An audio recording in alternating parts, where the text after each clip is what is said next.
Hi guys, sorry for the delay in the update in probability. I'm still coughing in a little bit, but we're going to try to get through a little bit of the probability notes so that hopefully you can master Chapter 7. Looking at the next area of probability, let's talk a little bit about the lottery. And the lottery is this idea that you go and you buy a ticket and you are allowed to choose 6 numbers. And if your 6 numbers match the 6 numbers chosen, then you win. And we start to think about, wow, how many different ways is there to pick 6 different numbers? Typically in the lotto, you can pick 1 through 50. And so you may pick a 2 and a 4, a 14, 44, 36, and 27 as your numbers. And it does not matter what order you get those numbers in, as long as they match those the state or whichever agency is doing that gets it. So we start thinking about, wow, how many different sets of 6 numbers would there be in 50? And what we realize is soon that that's just a little bit overwhelming. So let's take a look at a smaller example. And if we look at a smaller example, let's start with a sample set of 1, 2, 3, 4, and 5. And this is called a sample. That is, it's the items that we can choose from for the probability. First, let's choose ordered pairs. And if you recall about ordered pairs, order matters. X is different than Y. And so we'll begin listing them. We would have 1, 2, 1, 3, 1, 4, 1, 5. Those would be all the options with 1 being the first number. Then we can go over here and go 2, 1, 2, 3, 2, 4, and 2, 5. And those would be all the different numbers, ordered pairs that we could do for the number 2. And then we could start with 3, 1, 3, 2, 3, 4, 3, 5.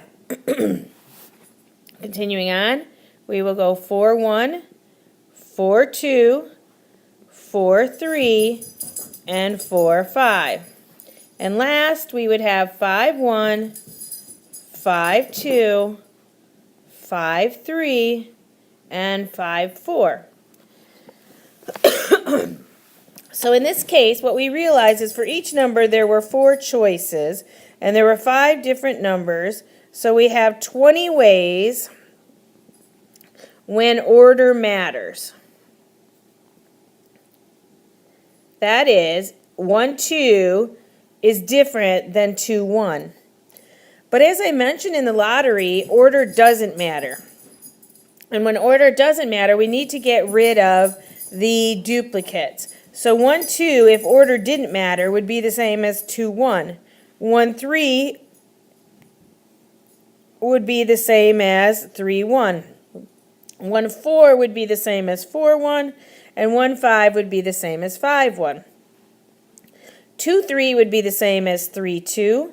2, 4 would be the same as 4, 2. And 2, 5 would be the same as 5, 2. 3, 4 would be the same as 4, 3. And 3, 5 the same as 5, 3. And then 4, 5 would be the same as 5, 4. So what you can see it did is it literally cut our choices in half, making, if order matters, there are only 10 different possibilities. This is an important way for us to think about the lottery ticket and how we have to change our thinking if we want to make sure we don't list all of the duplicates.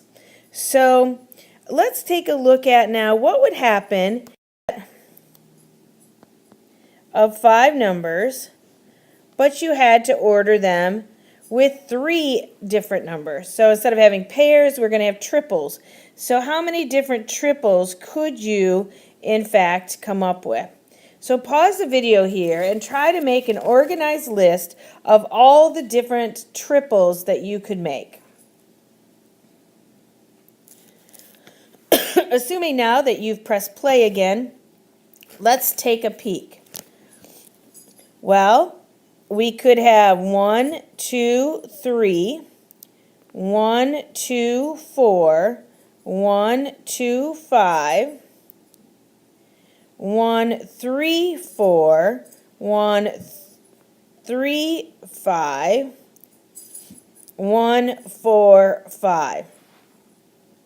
So we know now that we would have 1, 2, 3, 4, 5, 6 different options using 1 as the first number. Then we could use 2, and with 2 we would have 2, 3, 4, 2, 3, 5, and 2, 4, 5, or 3 options. And last, we would have 3, 4, 5 for the last option, meaning that there would be 10 different ways to have 3 digits where order did not matter. If you could order those and it would be different, you would have 5 choices for your first number, meaning you could have picked 1 through 5. Now that you've picked one of those numbers, for the second digit, you only have 4 to choose from. And then you only have 3 numbers to choose from for the last digit. And we multiply these options together, and it's 20 times 3, or 60 different ways if order matters. That is, if 1, 2, 3 was different than 1, 3, 2, and it was different than 2, 1, 3, and that was different than 2, 3, 1, and 3, 1, 2 was different than 3, 2, 1.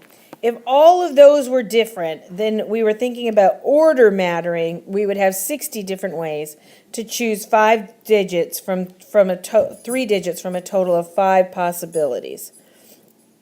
So what we know is for each time we have a set of 3, it's going to be listed 6 different times. Each time we have a set of 3 numbers. So 1, 2, 3 is going to be listed 6 different ways in this 60. So if we were to divide 60 by those 6 extra ways, we get the 10 that we saw on the previous. We get the 10 that we saw on the previous slide. So this is interesting to us to make sure that we understand when we want to find the number of possibilities in a situation where order doesn't matter, we have to divide off these duplicates so that we make sure that we are using only the possibilities that are unique. So with this idea, let's go back to our lottery. In our lottery problem, we were going to get to choose 6 different numbers, 1 through 50. So for this first number, we have 50 choices, 1, 2, 3, 4, 5, all the way up to 50. Whichever number we choose, we cannot choose another number, or that number again, because there are no repeats in the lottery. We need 6 distinct different numbers. So whatever number we pick, that one's no longer in the option the next time. So now, for the second number, we have 49 to choose from. And we keep that one out of the mix, and now we have 48 to choose from. And the pattern continues. Then we have 47 to choose from. We have 46 to choose from, and now we have 45 to choose from.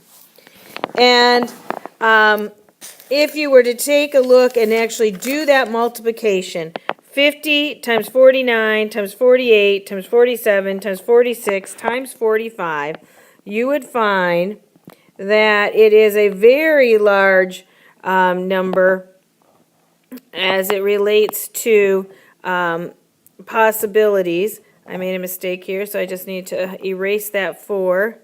And it is a 1, 3, 0, 4, 0, 0, 0.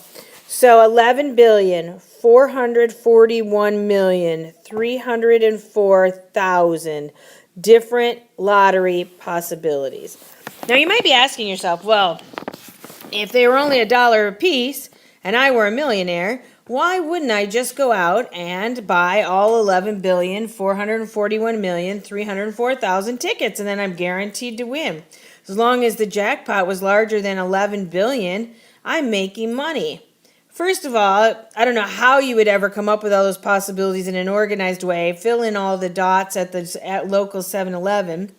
But the thing that it didn't tell you is that most lotteries, somebody else, some lucky dog could come up with $1, buy a ticket at random, and split the pot with you. Now you're out half the money. So millionaires don't bother with this because there's no guarantee that they would get the whole amount of money, and that's a laborious process to go ahead and pick those. Now the problem we have with this number is this number, 11 billion plus, is assuming that if I would have chosen 1, 2, 3, 4, 5, and 6 as my numbers for the lottery, that 1, 3, 4, 2, 6, 5 is a different lottery ticket, and that is not the case. So it is important for us now to remember that in lottery, we have to take into account that those would be all considered duplicates. So in this 11 billion, we have counted too many possibilities. So we now need to figure out and divide away the extras. We need to do division. If we have 6 different numbers to choose from, that would mean that we have 6 extra numbers. We've listed it 6 extra times for the first number, 5 extra times for the second number, 4 extra times for the fourth number, 3 extra times for the third number, and 2 and 1. So whenever we have the total of 6 possible numbers that we're working with, we want to divide by 6 times 5 times 4 times 3 times 1. That is the same as dividing by 720. Now we realize that, this is a much better probability of winning the lotto, because now we are down to 15,890,700 tickets possible. So if you want to be the winning ticket and spend $1, you have 1 in 15,890,700 chances in winning. So it's very common to use lotto programs where they might say you can now only pick from 1 to 36, or you only get to pick 5 numbers. It's a common math problem going forward. The other thing that's really unique to probability is the idea of poker or card games. Card games will require you to understand the standard deck of cards. And the standard deck of cards, if you are just not familiar with, you don't use cards a lot, then go ahead and get a real deck of cards out and, make sure you have those. But let's just do a real quick summary in case those of you who don't know. So the standard deck of cards has 52 cards. And in those 52 cards, there are 4 suits. And in those suits, there are hearts, diamonds, spades, and clubs. Sorry, very poor club. These 2 are red. Hearts and diamonds are always red. Spades and clubs are always black. So if there are 4 suits and 52 cards, we know that each one, there are 13 hearts, 13 diamonds, 13 spades, and 13 clubs. That means there are 13 plus 13 are 26 red cards and 26 black cards. Aces can be considered 1 or greater than a king. So we have, it can be what we call low or high. Now, face cards are the cards that on a standard deck of cards, when you physically look at the card, you realize that it has a face of a character on those. Face cards are Jack, Queen, and Kings. Aces do not have faces on them, so Jack, Queen, King are considered face cards. So that gives you a little update just on the deck of cards. Now let's take a look at what it might look like to figure out the probability of a few poker hands. Poker, we are just going to assume that you are trying to draw from a standard deck of cards to see what kind of poker hand you could get. And what I'm wondering is, first of all, how many different five-card hands can you come up with? How many different ones? Now remember, think back when you're playing cards. If somebody deals you cards, you pick them up and reorder them in your hand all the time. So the order does not matter. The order in which you're dealt these cards does not matter. By the way, that were the dogs, so bear with it. The order doesn't matter, so what we know is for the first card, we would have 52 choices. For the second card, we have 51, 50, 49, and 48. And of those cards, that would leave us with this many choices.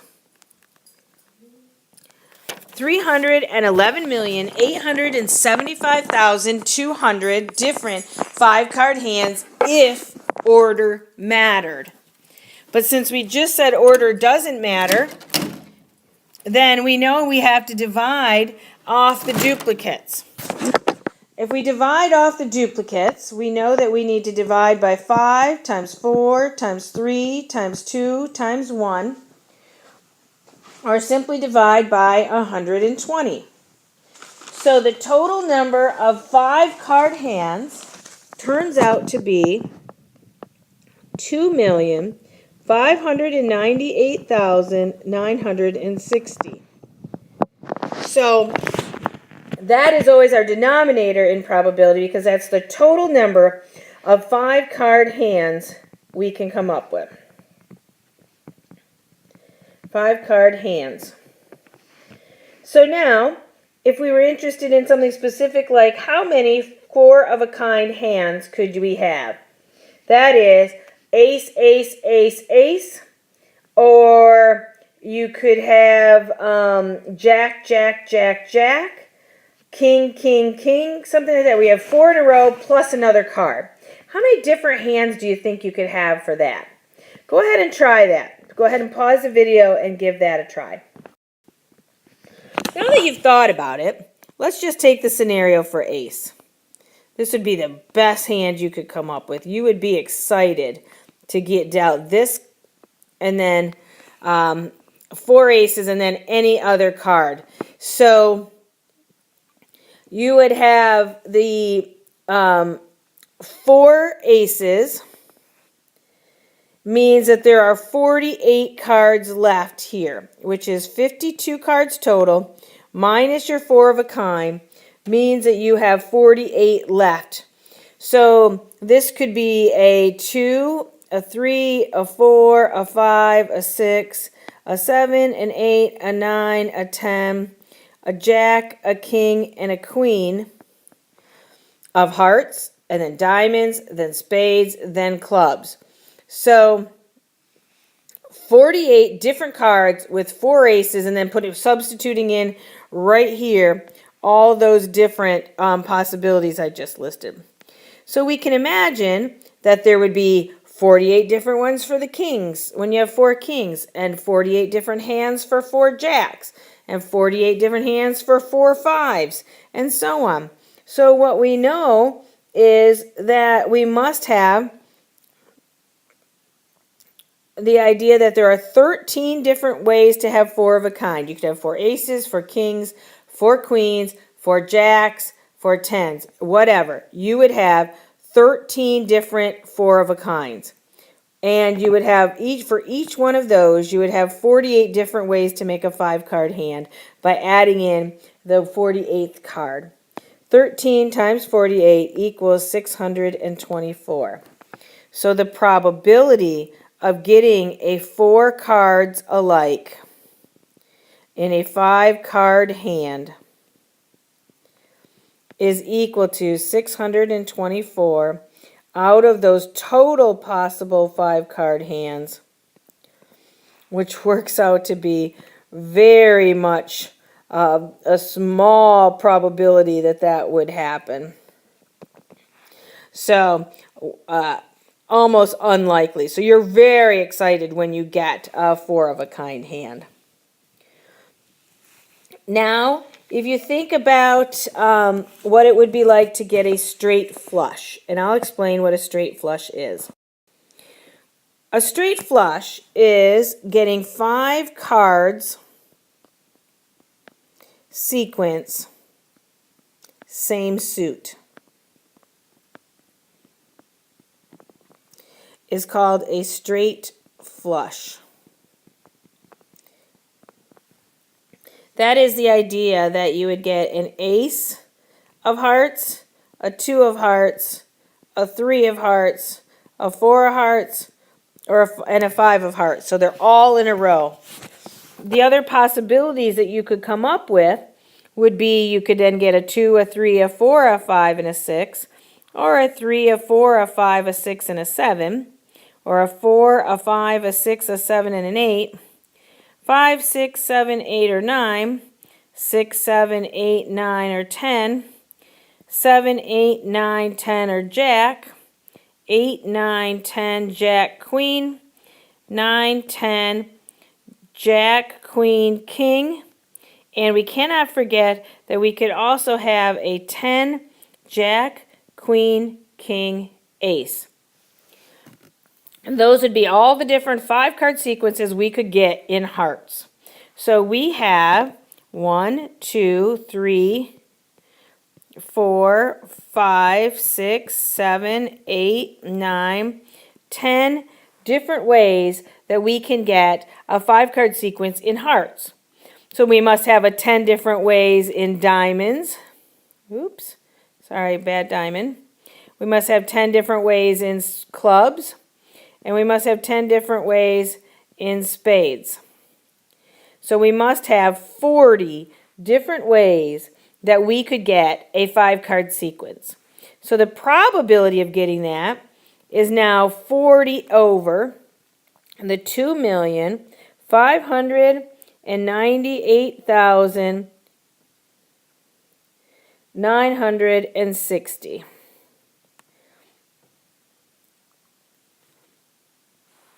So, again, now we are talking about 000014. Extremely unlikely to get a straight flush.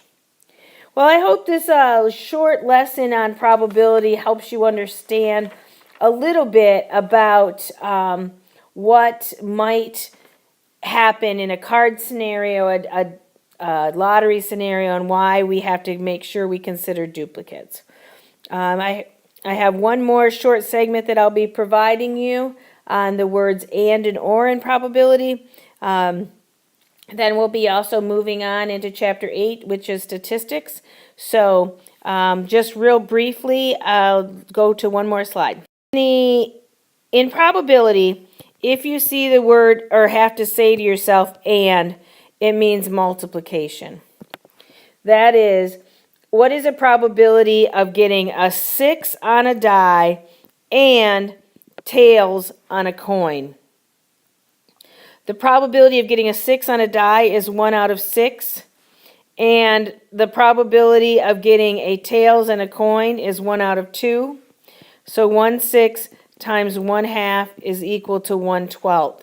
And that is a probability of getting both a 6 and a dime. And if we were to draw a table and list all of the different possibilities for a die, and then list all the possibilities for a coin that you could have gotten with each. What you soon realize is there's only one time that you would have gotten a 6 and a tails, and only one time you got 6 and a heads, and only one time you got 5 and a heads and 5 and a tails. There are 1, 2, 3, 4, 5, 6, 7, 8, 9, 10, 11, 12 different possibilities, and only one of those right here is a 6 and a tails, making it 1 out of 12. So and always means multiplication. The word or is more about addition and subtracting off duplicates. More or means to use addition and subtract off duplicates. For example, if I were to ask you the probability of getting a 9 or a heart in a standard deck of cards, first of all, we know the denominator is 52 because there are 52 cards. There are 4 9s in the deck. There are 13 hearts in the deck. And that tells me that if I were to add those, it's 17 out of 52% chance of getting a 9 or a hearts. However, if I asked you to take a standard deck of cards and pull those all out, you would have had an ace, a 2, a 3, a 4, a 5 of hearts, a 6 of hearts, a 7 of hearts, an 8 of hearts, a 9, a 10, a jack, a queen, a king, and then you would have had the 9 of diamonds, you would have had the 9 of clubs, and you would have had the 9 of spades. That does not equal 17 because it's important to know that you already counted the 9 of hearts when you counted the hearts. So now we have to subtract off one duplicate because the 9 of hearts is both, and we get 16 out of 52, which is the correct answer. I hope everyone has a blessed Holy Thursday, Good Friday, and Easter weekend. Rejoice in what we have to celebrate, and I will have the new work up sometime on Monday or Tuesday next week. Take care. As always, good weekend to reach me by email or cell phone if you have any questions.